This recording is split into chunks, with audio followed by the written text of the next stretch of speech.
नमस्कार पिलाମାନେ ଆଜି ଆମେ ପଢ଼ିବା ପରିବେଶ ବିଜ୍ଞାନ ପଞ୍ଚମ ଶ୍ରେଣୀ ବାୟୁ ପ୍ରଦୂଷଣ। ପିଲାମାନେ ଆଜି ଆମେ ପଢ଼ିବା ବାୟୁ ପ୍ରଦୂଷଣ। ରାସ୍ତାରେ ଭିଡ଼ ଥିବା ସମୟରେ ଟ୍ରାଫିକ୍ ପୋଷ୍ଟରେ ବେଳେବେଳେ ଗାଡ଼ି ମଟର ବହୁତ ସମୟ ଅଟକିଥାଏ। ତମେମାନେ ନିହାତି ଦେଖିଥିବ। ଗାଡ଼ି ମଟର ଅଟକିବା ସମୟରେ ପ୍ରାୟତଃ ଗାଡ଼ି ଚାଳକ ଷ୍ଟାର୍ଟ ବନ୍ଦ କରନ୍ତି ନାହିଁ। ଫଳରେ କେତେକ ଗାଡ଼ିରୁ ବାହାରୁଥିବା ଧୂଆଁ ପାଟି ବା ନାକରେ ପଶିଯାଇ ବହୁତ ଅସ୍ୱସ୍ତି ଲାଗେ। ଏହି ପ୍ରକାର ଅନୁଭୂତି ତୁମର ମଧ୍ୟ ଥାଇପାରେ। ପିଲାମାନେ ତମେ ନିହାତି ଟ୍ରାଫିକ୍ ପୋଷ୍ଟରେ ଏହା ଦେଖିଥିବ।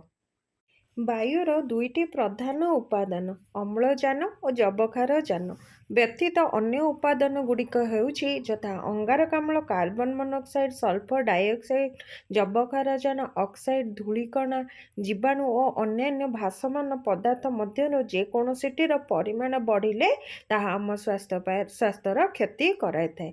ଏଗୁଡ଼ିକୁ ବାୟୁ ପ୍ରଦୂଷକ କୁହାଯାଏ। ବାୟୁ ପ୍ରଦୂଷଣ ହେବାର କାରଣ। ବାୟୁ ପ୍ରଦୂଷଣ ହେବାର କାରଣ ପିଲାମାନେ ତମେ ଜାଣିଥିବ, ନିହାତି କିଛି ନା କିଛି ଜାଣିଥିବ। ତା ମଧ୍ୟରୁ ମୁଁ କିଛି ବର୍ତ୍ତମାନ କହୁଛି। କଳକାରଖାନା ଚିମିନିରୁ ଯେଉଁ ଧୂଆଁ ବାହାରେ ସେଥିରେ ଅଙ୍ଗାରକାମ୍ଳ, ସୂକ୍ଷ୍ମ ଅଙ୍ଗାରକଣିକା ଓ ଅନ୍ୟାନ୍ୟ ବିଷାକ୍ତ ଗ୍ୟାସ୍ ଥାଏ। ଏହି ଧୂଆଁ ବାୟୁରେ ମିଶି ବାୟୁକୁ ଦୂଷିତ କରେ। ସେହିପରି ଗାଡ଼ିର ମଟର ଆଦି ଯାନବାହନର ନିଷ୍କାସନ ନଳୀରୁ ବାହାରୁଥିବା ଧୂଆଁ ବାୟୁରେ ମିଶେ। ପିଲାମାନେ ତମେ ଦେଖିଥିବ ଟ୍ରାଫିକରେ ଗାଡ଼ି ଛିଡ଼ା ହୋଇଥିବା ସମୟରେ ଗାଡ଼ିର ଷ୍ଟାର୍ଟ ବନ୍ଦ ନ କଲେ ଗାଡ଼ିରୁ କଳା କଳା ଧୂଆଁ ବାହାରିଥାଏ। ଏହି ଧୂଆଁରେ ଅଙ୍ଗାରକାମ୍ଳ ଗ୍ୟାସ୍ ସହିତ କାର୍ବନ ମନୋକ୍ସାଇଡ୍, ସଲଫର ଡାଇଅକ୍ସାଇଡ୍, ଯବକ୍ଷାରଜାନ ଅକ୍ସାଇଡ୍ ପରି ବିଷାକ୍ତ ଗ୍ୟାସ୍ ମଧ୍ୟ ଥାଏ, ଯାହା ବାୟୁକୁ ଅଧିକ ଦୂଷିତ କରିଥାଏ। ଯାନବାହନ ସବୁ ଗତି କଲାବେଳେ ରାସ୍ତାରେ ଧୂଳି ଉଡ଼େ, ବାୟୁରେ ମିଶେ। ଯେତେବେଳେ ଆମେ ଗାଡ଼ି ଚଲାଉଛେ, ଗାଡ଼ି ସ୍ପିଡ଼ରେ ଥିଲେ ଚକାରୁ ଧୂଳି ଉଡ଼େ, ତାହା ମଧ୍ୟ ବାୟୁରେ ମିଶିଥାଏ। ତେଣୁ ସହର ଓ ଶିଳ୍ପାଞ୍ଚଳ ବାୟୁରେ ଧୂଳିକଣାର ପରିମାଣ ବେଶୀ ଥାଏ। ଏଥିଯୋଗୁଁ ଅଧିକାଂଶ ସହର ଓ ଶିଳ୍ପାଞ୍ଚଳ ବାୟୁ ଦୂଷିତ ହୋଇଥାଏ।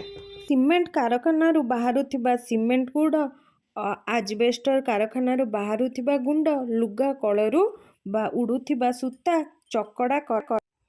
ଚମଡ଼ା କାରଖାନା ଓ କେତେକ ସାର କାରଖାନାରୁ ବାହାରୁଥିବା ଗୁଣ୍ଡ ବାୟୁରୁ ମିଶି ବାୟୁକୁ ଦୂଷିତ କରେ। ଆଣବିକ ପରୀକ୍ଷାଣରୁ ନିର୍ଗତ ତେଜସ୍କ୍ରିୟ ପଦାର୍ଥ ବାୟୁମଣ୍ଡଳରେ ମିଶି ମଧ୍ୟ ବାୟୁକୁ ଦୂଷିତ କରାଇଥାଏ। ଏହି ସବୁ କାରଣରୁ ଆମେ ଜାଣିଲୁ ଯେ ବାୟୁ କିପରି ପ୍ରଦୂଷିତ ହୁଏ। ପିଲାମାନେ ଏବେ ଆମେ ଜାଣିବା ଆଉ କେଉଁ ସବୁ କାରଣରୁ ବାୟୁ ଦୂଷିତ ହୋଇଥାଏ। ତାର ଉତ୍ତର ହେଲା କାଠ ଓ ଶୁଖିଲା ପତ୍ର ଜାଳିବା। ପିଲାମାନେ ଜାଣିଛ ଶୁଖିଲା କାଠ ଓ ଶୁଖିଲା ପତ୍ରକୁ ଜାଳିଲେ ସେଥିରୁ ଧୂଆଁ ବାହାରେ, ତାହା ବାୟୁକୁ ଦୂଷିତ କରିଥାଏ। ସିଗାରେଟ୍, ବିଡ଼ି ଟାଣିବା ଦ୍ୱାରା ମଧ୍ୟ ବାୟୁ ଦୂଷିତ ହୋଇଥାଏ। ବିଡ଼ି ଓ ସିଗାରେଟ୍ ଟାଣିଲେ ତା ଭିତରୁ ଧୂଆଁ ବାହାରେ ଏବଂ ତାହା ବାୟୁମଣ୍ଡଳକୁ ଦୂଷିତ କରିଥାଏ। ଯାନବାହନ ଚଳାଚଳ ହେବା ଦ୍ୱାରା ଆଉ ଅଳିଆ ଆବର୍ଜନା ବାହାରେ ଫୋପାଡ଼ିଲେ ବାୟୁ ଦୂଷିତ ହୋଇଥାଏ।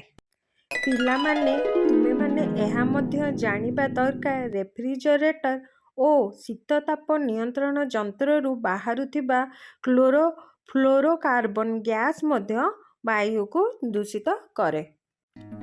କାଠ ଓ ଶୁଖିଲା ପତ୍ରକୁ ଜଳାଇବାକୁ କାହିଁକି ମନା କରାଯାଏ? ପିଲାମାନେ କାଠ ଓ ଶୁଖିଲା ପତ୍ରକୁ ଜଳାଇବା ଦ୍ୱାରା ତାହାର ଧୂଆଁ ବାୟୁରେ ମିଶି ଅଙ୍ଗାରକାମ୍ଳର ପରିମାଣ ବୃଦ୍ଧି କରେ, ଯାହାଦ୍ୱାରା ବାୟୁ ଦୂଷିତ ହୁଏ। ପିଲାମାନେ ଡାକ୍ତରଖାନାରେ ରୋଗୀଙ୍କ ଛେପ, ଖଙ୍କାର ଆଦିକୁ ମାଟିରେ ପୋତି ଦିଆଯାଏ କାହିଁକି?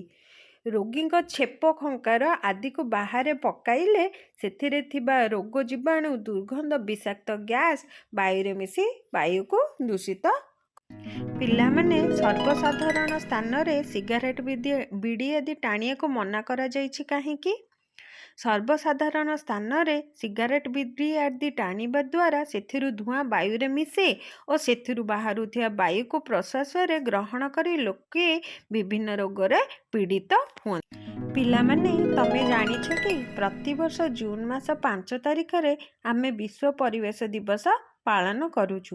ପରିବେଶକୁ ଦୂଷିତ ହେବାରୁ ରକ୍ଷା କରିବା ପାଇଁ ଏବଂ ପରିବେଶର ସନ୍ତୁଳନ ରକ୍ଷା ପାଇଁ ବିଭିନ୍ନ ପ୍ରକାର କାର୍ଯ୍ୟ କରାଯାଉଛି। ଏତିକି କହୁଛି। ନମସ୍କାର।